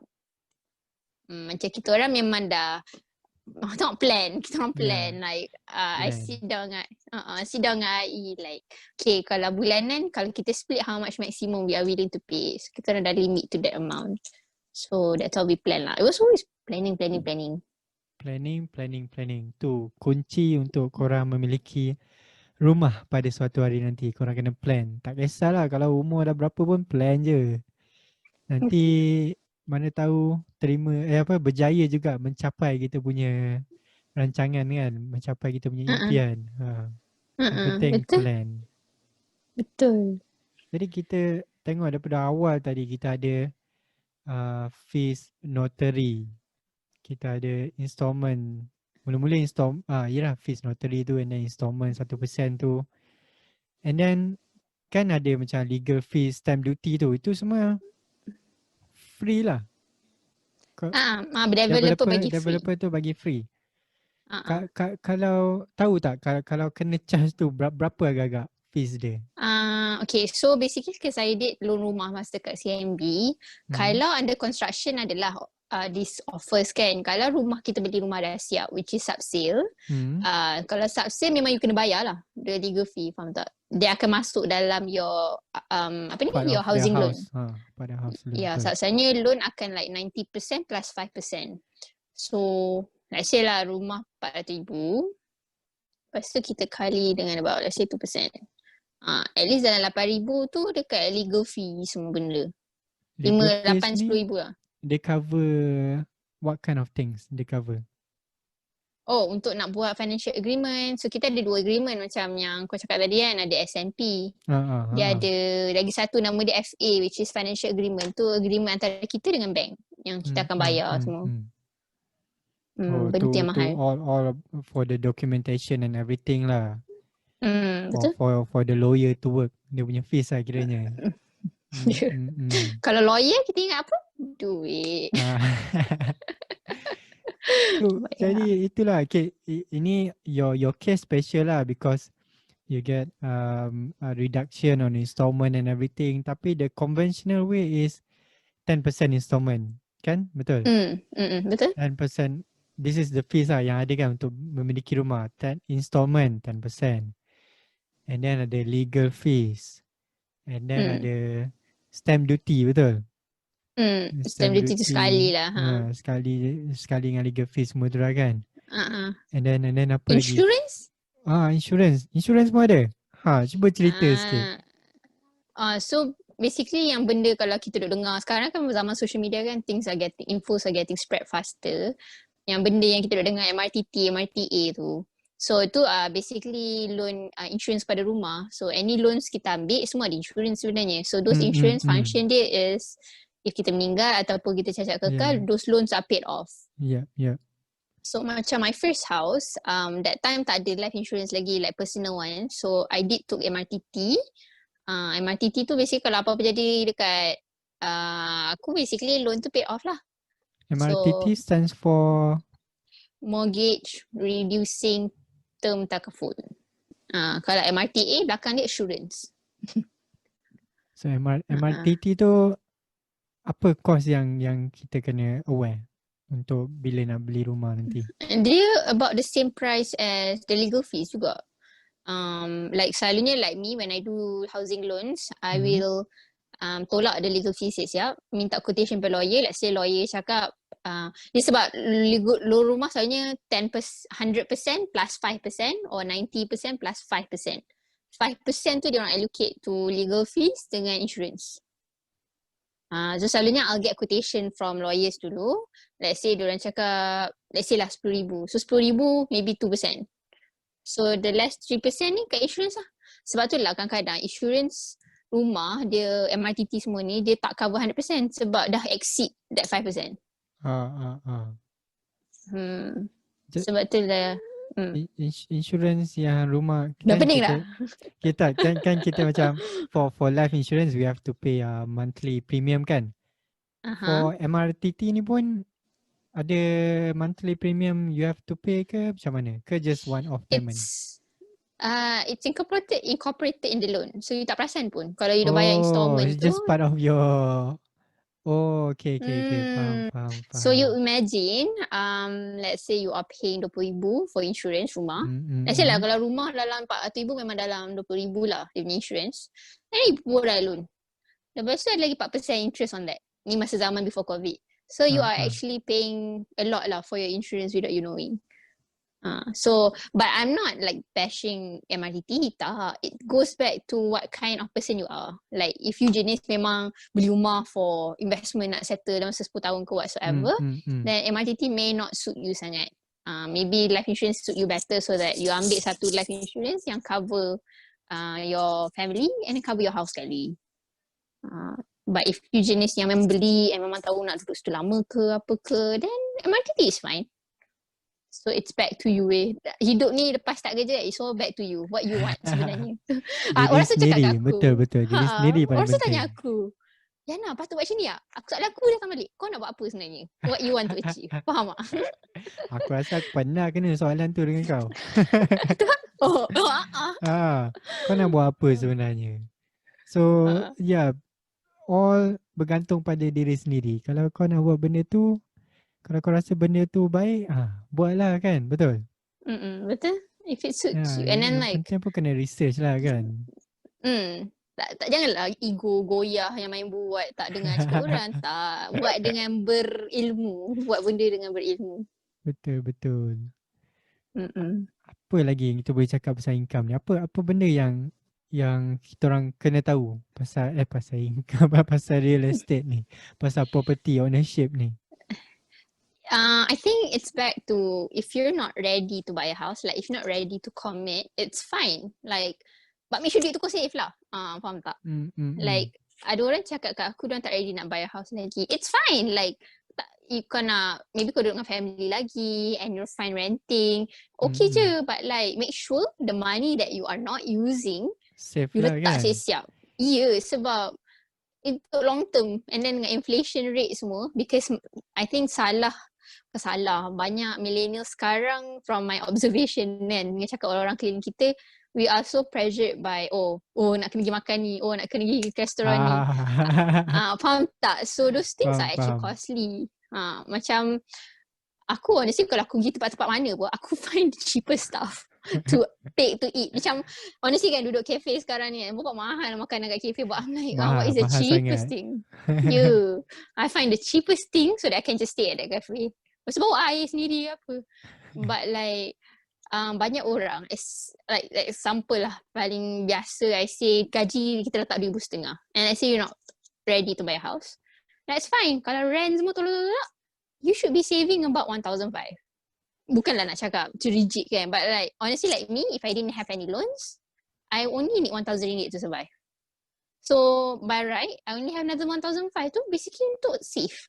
Letak tepi kan? Eventually you will own a Need it. property kan. Uh-uh. Sampai bila we want to rent a place kan. Eventually Betul. mestilah kita nak stay at our own place. Mm-mm. So korang akan And then guna juga duit tu. Kena simpan lah walaupun not ready to buy today but save up for the future. like you imagine yourself already buying a house. Mestilah nak rumah, mestilah cantik-cantik. Cantik-cantik 300,000 ke atas kan. So that's like 1,000, 1,500. So make sure you already save that much. Dia macam sound so rigid kan, macam unrealistic. Tapi just imagine lah gaya hidup aku kan banyak travel jumpa klien kan, dengan minyak semua. So if I'm spending a lot at minyak, aku akan kurangkan kat makanan.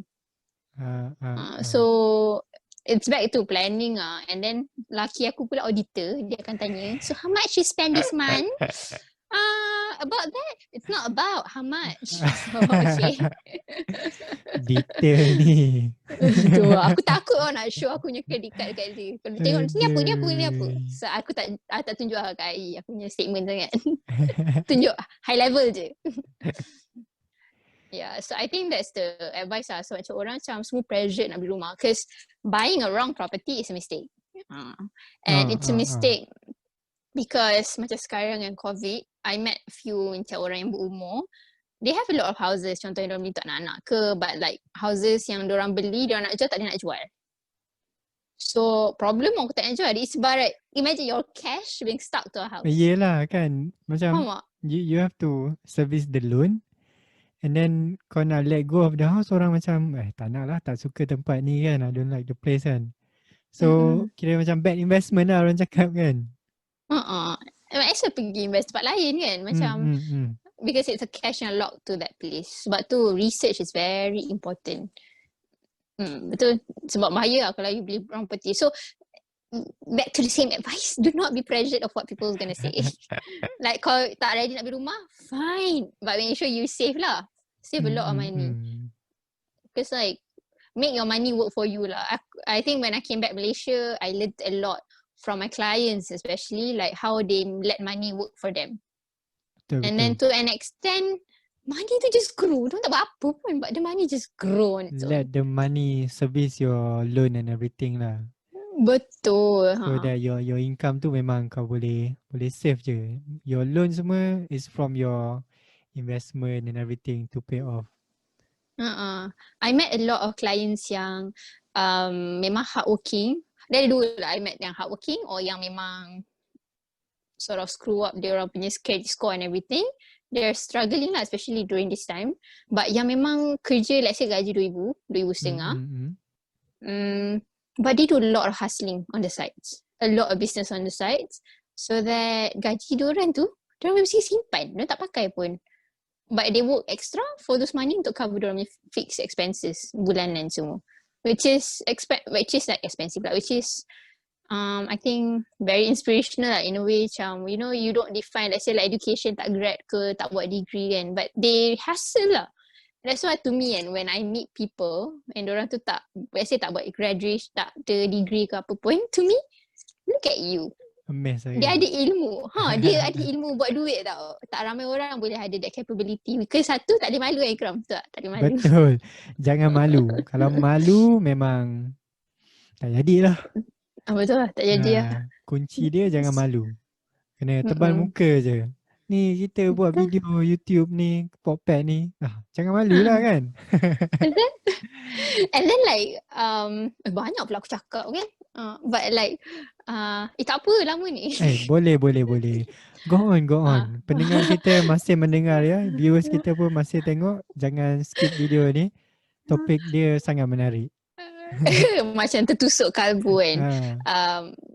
Apa ni, and then ada orang macam kerja, seronoknya tengok orang business, and then dia orang pun nak pergi buat business kan. My advice is not everything is for everyone. Macam benda tu nampak indah pun, maybe it suits someone, not everyone. So aku memang macam ni, aku good cop lah, aku duduk tengah-tengah. To me, it's back to you, what you want to do. Aku takkan pause tau. But like kalau macam you are good at something and you want to continue corporate, go ahead. It's stressful, maybe you find a better company in future and like go ahead. But if you nak buat side hustle, nothing stops you. Faham tak? Weekend banyak masa. Penat-penat pun kan, sepenat-penat mana pun, it's a matter of you nak buat ke tak nak buat je. Yes, exactly. Dia hustling ni you own your own time. Betul. So Penat-penat pun you macam nak buat tak? penat-penat pun kau kena fikir balik, oh I need this amount of money, I need to do this. So kau Mm-mm. akan motivated lah macam penat pun still buat. Betul. Nanti dah ada family semua, mesti you want your family to have a good life kan. Hmm. So macam tu lah. Macam aku tahu audit is like very aku audit pula. But like audit is stressful, but you know, kena Pada plan. auditor di luar sana, kalau nak berhenti kerja, plan Plan lah. Plan. If you already have a good backup, that's fine. If you don't, plan. And then to be honest lah, my job in New Zealand, honestly, it wasn't easy. The life is good kan. IG aku nampak hiking sana ni. Memang aku hiking sebab aku stress. During the day aku stress sebab aku jenis suka bercakap. Tapi kerja aku kena banyak menulis. behind the Banyak office, menulis. depan Ya. komputer menulis. And then kena tulis surat-surat, I mean like reports lah. And I am bad at writing. Kalau Kena is listening, Kena lah aku punya grammar checker dulu. I write very slow juga. Because aku kena fikir ayat apa kau nak suruh aku cakap aku boleh. Lepas tu, but I told myself, this is a good job and kerja ni susah nak dapat. And then like, I'm not gonna complain, it's hard, but kerja kita boleh belajar, faham tak? Dia stress and dia dah seorang kat New Zealand kan. Balik duduk studio seorang. Stress pun hadap dinding je. Tapi aku macam, aku hadap je. So, aku rasa benda tu okay. Aku boleh just find ways to enjoy dia. But then dari balik Malaysia, then aku macam okay lah, I find something that I would enjoy to do. So yeah, kerja tu tak susah sebenarnya. And standard diorang tinggi. Memang diorang balik awal. Tapi diorang punya effective and productive rate very high. Aku daripada pagi slow sampai pukul 5 tu memang kerja je lah. Ya, Very diorang effective, very and productive produk semua. diorang quality high lah. Kau mesti tahu kan, quality diorang sangat high. So, ya, tak ada benda mudah sebenarnya. Apa yang kita decide to tengok benda tu akan effect. Macam kerja CMB aku tu, orang semua cakap, macam glamour je semua orang pula nak kerja tu. Yang apa aku kerja tu, pas aku keluar, kan aku buat post kan. Semua orang cakap, macam best je kerja tu, nak jujur. Aku macam, hold on. Kau tahu tak tu kerja apa sebenarnya? Research dulu. Research dulu. It's not an easy, I mean, it's mental job lah. High mental punya job lah. Semua benda dekat social media ni memang nampak beautiful, happy. Tapi korang kena always research kat belakang. Mesti ada something yang Betul. tak ada benda yang sunshine je. Mesti ada gloomy days. Mesti ada something not good. Some issues and everything kan. So itulah. Before we get into it, we need to research everything. Macam beli rumah juga, kena research everything. Mana tahulah ada isu je. So Yana ada isu ke waktu, any issues yang kau alami waktu process of ownership rumah ni? I think masa awal-awal tu kot because CIMB reject loan tu sebab I just started working. Tu macam tricky ke because I didn't want my dad to be part of it lah sebab I know kalau you jadi guarantor whatever, kalau kita lingkup bayar, orang tu pun akan tersekat kan for future. So I didn't want my dad. So we did try a lot of ways lah, like offer letter kerja lah, macam-macam lah. But still tak lepas. So that's one of the hiccup. But then my dad macam, I think dah buat macam oral punya agreement that okay, I'm not going to screw up. So dia pun agree lah. So he became the guarantor. And then I think the one yang tu yang pasal nak kena solicit tu lah. Sebab nak kena hantar dokumen to New Zealand kan.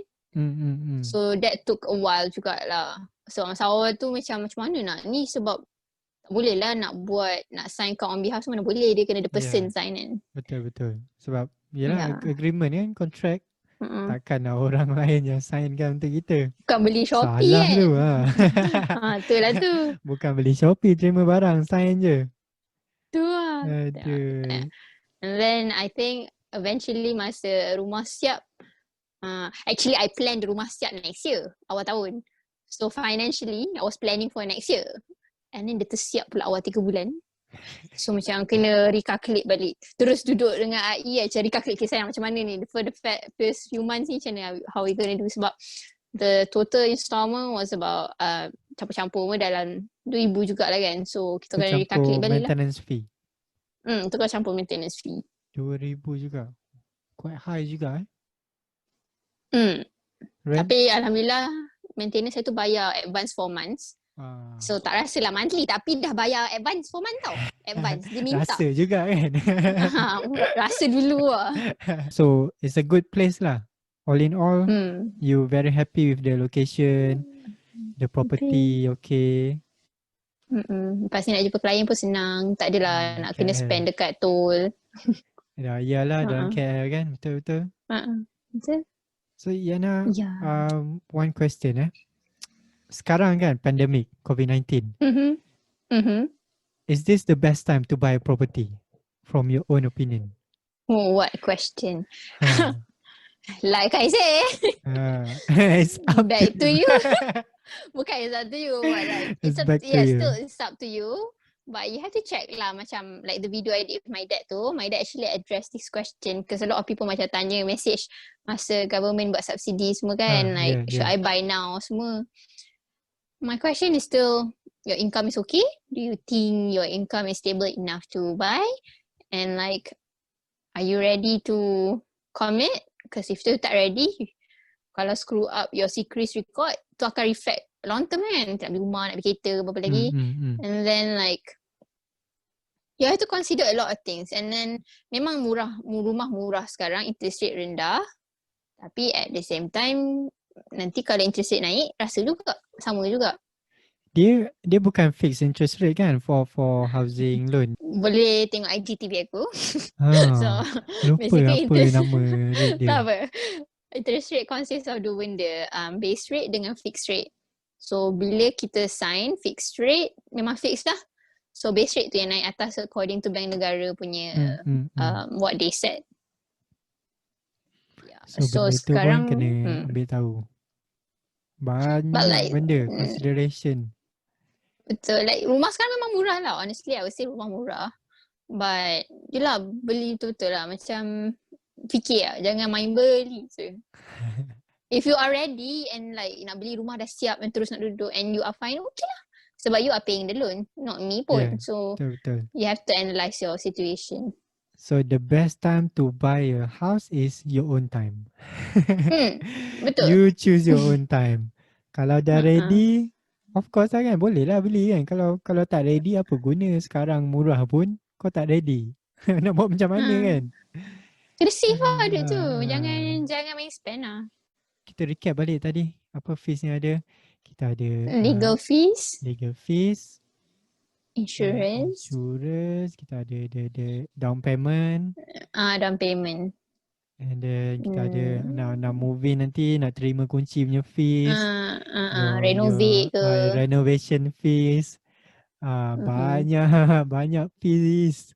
Bukan ada 10% je dah boleh beli rumah dah. Banyak lagi. Beli tapi kalau nak pindah kena spend lagi sikit. Nak pindah kena spend lagi sikit. So a lot of things to take into consideration lah kan. But itulah kalau beli rumah dah siap, then you have to plan immediately lah. Kalau rumah tak siap lagi, nak siap lagi 2-3 tahun, then you can kumpul duit siap-siap dari sekarang nak renovate semua tu. Always plan ahead. Betul. I don't know lah, but I think dulu this is the rule of thumb I tell myself dari dulu. Monthly saving kena 1,000. Dia macam bunyi unrealistic kan. Like by what means?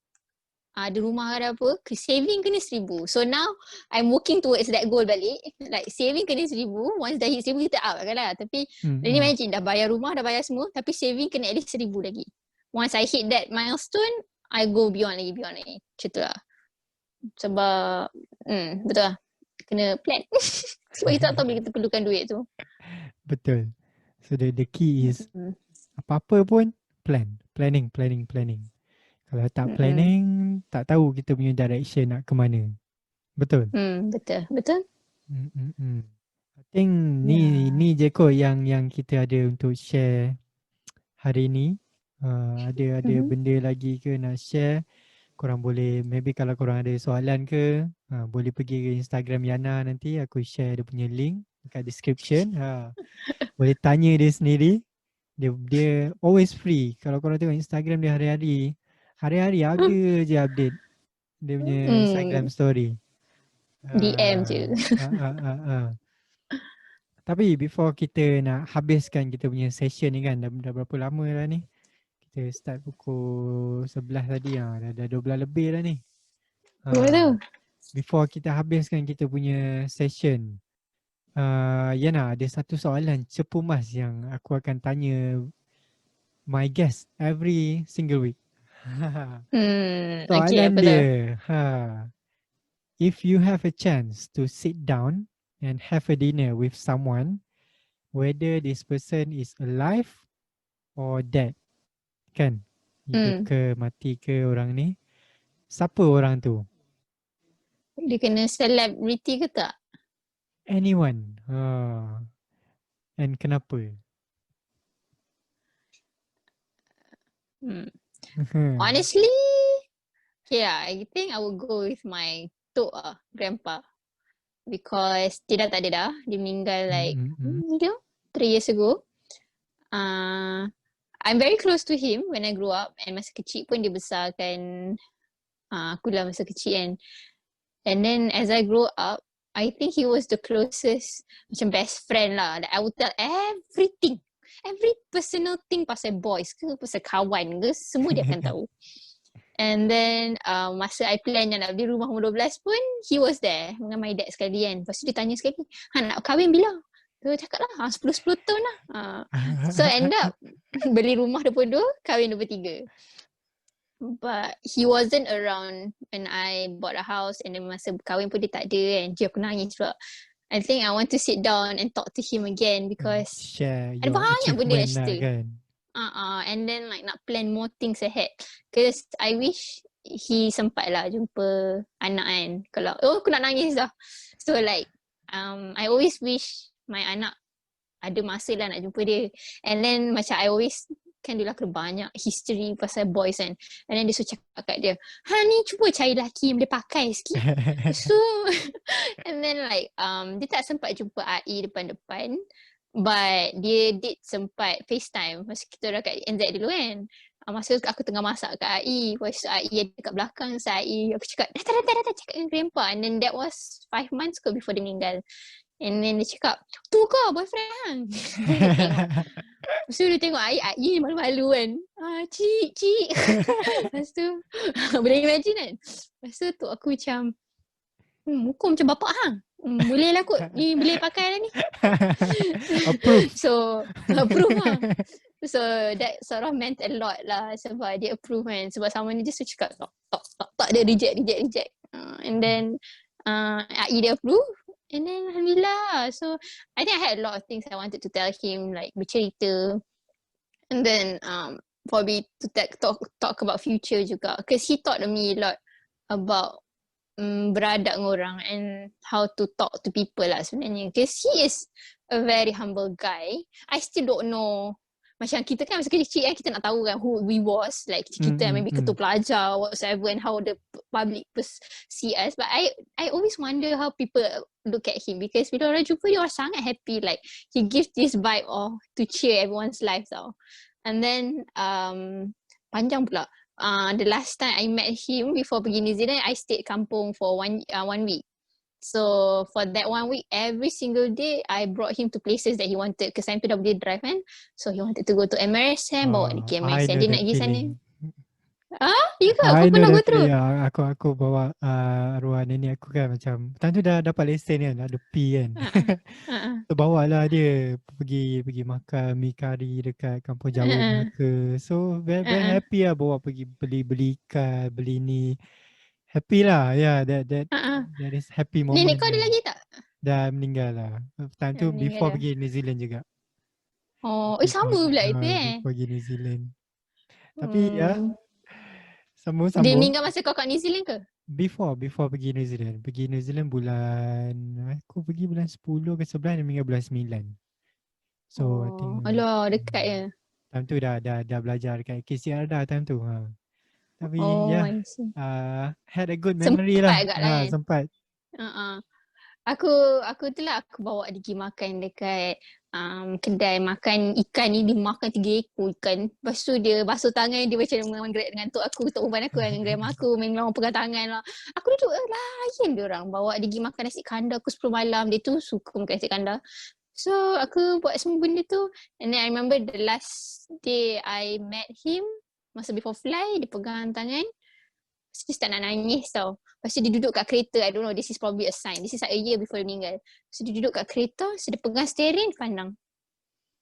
Tak tahu aku dapat jumpa hang lagi tak depan ni. Faham tak? Like depan-depan. Oh. Weh, aku ni dah like emotional tau. Like out of my happy-happy. Aku sebenarnya senang gila nangis. So aku dah macam, jangan duk cakap macam tu. So dia kata, aku dah tua, aku tak tahu sempat jumpa hang tak depan ni, depan-depan kan. So aku selalu je FaceTime every week.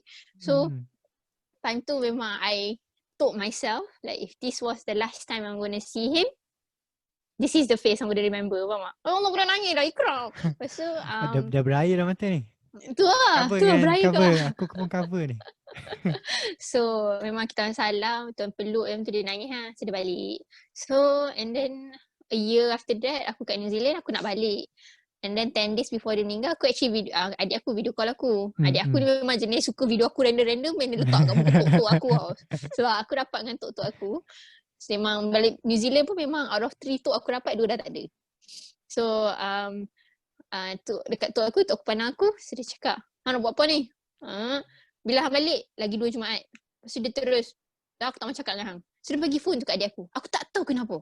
And that was the last time I spoke to him. And apparently lepas dia cakap dengan aku tu, dia dah jadi paralyzed. So dia tak ada cakap dah lepas tu. And then aku nak balik, lagi 5 hari before aku balik, actually aku call adik aku call aku nangis-nangis. Aku macam, lepas tu dia kata, dia punya CGPA teruk. Aku macam, sejak bila hang kisah? Like, sejak bila hang kisah saya CGPA hang kan? Tapi macam tak apalah, dah adik call nangis, kita layan lah kan. Tolonglah nak comfort. Lepas tu tiba-tiba rupanya I call my parents, they were on the way nak handlekan the kematian. So he died 5 days before I came back. So when I came back, dia dah tak ada. So if I had the chance to have a dinner, I'll sit with him and talk to him again lah. There's a lot of things lah that he inspired me to be really nice. Macam dia bawa pergi kampung-kampung, pusing-pusing kampung kan. Orang-orang macam mana pun dia cakap. Dia selalu pesan, orang ni nampak macam tak pakai betul ke apa. Dia pun ni semua manusia, kena layan elok-elok. Dia kaya ke atau tak kaya ke, layan dia pun. So aku pun, that's how I was grown up lah. So that's why when dah kerja CIMB, I enjoy tau. Jumpa orang pelik-pelik ke, makcik pelik-pelik ke, aku enjoy je. Aku cakap tak apa. And then, itulah kat New Zealand ada rezeki jumpa seorang pakcik ni masa buat fruit picking. Dia sebiji macam tu aku. But version Kiwi lah. But like Kiwi he kan? had version Kiwi. But then like he treated me like a daughter juga, like a granddaughter. Macam mana tu aku treat aku, macam tu dia treat aku. And then the last time aku jumpa dia, masa dia pandang aku, dia cakap, you are a very powerful girl. Like just cakap something lah. Lepas tu dia just cakap kat aku, you should know this. Time tu aku just tell myself, ni macam grandpa nak cakap, tapi true dia. Faham tak? So those are the kind of things aku cakap kat aku lah. Sebab I think the world makes me feel horrible. Sebenarnya lah, I have this issue where a lot of things happen that makes me feel horrible, but my grandfather always makes me feel good balik about myself. Macam tu lah. So and then that guy actually had a heart attack. It was very bad. Aku tak tahu dia survive ke tak sebenarnya. Sebab the last time I email his wife, dia tak reply. So I don't know. Sedih kan? Tu ya. Hopefully okay lah. Itu insyaAllah tak ada apa-apa ke. Tapi dia pun dah tua. Ya. Aku actually nak jawab Oprah Winfrey, tapi macam tak ada personal touch. Tu aku. What an answer. Jawapan dia Tu lah. menyentuh hati, orang cakap. Nangis Abang Ikram. Saya baik pakai spek ni tak nampak lah kan. Tapi lap lah sikit. Tu lah tu. So Yana, thank you kerana meluangkan masa hari Minggu ni No untuk berada dalam the PodPet. Anytime. Jadi kepada pendengar-pendengar dan viewers di luar sana, harap korang dapat input-input yang bermanfaat so that korang nak beli rumah ke nanti in the future. Bukan beli rumah je, kita ada cakap pasal planning juga, pasal financial planning, korang macam mana nak save duit semua. So korang kena plan, okay, plan ahead. Tengok Yana happy je sekarang kan, dah ada rumah baru, hidup Alhamdulillah. kerja pun freelance, so tak terikat dengan time. Dia ada time dia sendiri. Cik. Happy. Tengok, Betul lah. kalau korang Kan? tanya kenapa husband dia tak ada, husband dia tengah kerja guys. Hari Sabtu ni kerja, Office. ya Allah, kat office. So anyway, thank you everyone for listening. Yana ada final message to my viewers and listeners at the PodPet. Be kind to semua orang. Like whoever it is, Be just be kind. kind. Make sure korang be kind guys. Macam mana Okay. sekalipun orang tu, korang kena be kind. Kita tak tahu orang tu sebenarnya siapa kan. Kalau korang pernah tengok Betul. video-video dekat apa Instagram ke YouTube ke yang apa ni, dia bila orang tu pakai selekehnya dia pandang rendah, tapi rupanya orang tu berjaya. Dia saja je pakai selekeh kan. So we have to be kind to everyone. Jangan tengok, don't judge the book by its cover kan. Betul. And be humble when you're at the top. Be humble. Yes, be humble tu orang sangat suka. Kalau korang sombong nanti, tak ada orang nak cakap. Be humble nanti orang lagi nak approach kita. Kita pun happy lah kan dapat buat kawan baru. Betul tak? So sampai di sini saja rancangan kita untuk episod 2. Tajuk dia mungkin kita tukar kot daripada home ownership kepada something else. Kerana kita telah share banyak sangat benda. So jangan lupa like video ni, subscribe. Kita akan share juga sikit-sikit klip dalam Instagram. Yang penting korang share lah kan kepada rakan-rakan, so that kita can grow our channel to share more content in the future. Hopefully kita akan buat some more another content, maybe travel log ke, food vlog ke, depends. Kita tengok COVID macam mana. InsyaAllah kita akan grow to more episodes in the future. Nantikan episod 3 minggu depan bersama tetamu khas yang tak nak beritahu kan siapa kan. Nantikan episod minggu depan. Thank you everyone. Bye-bye. Bye.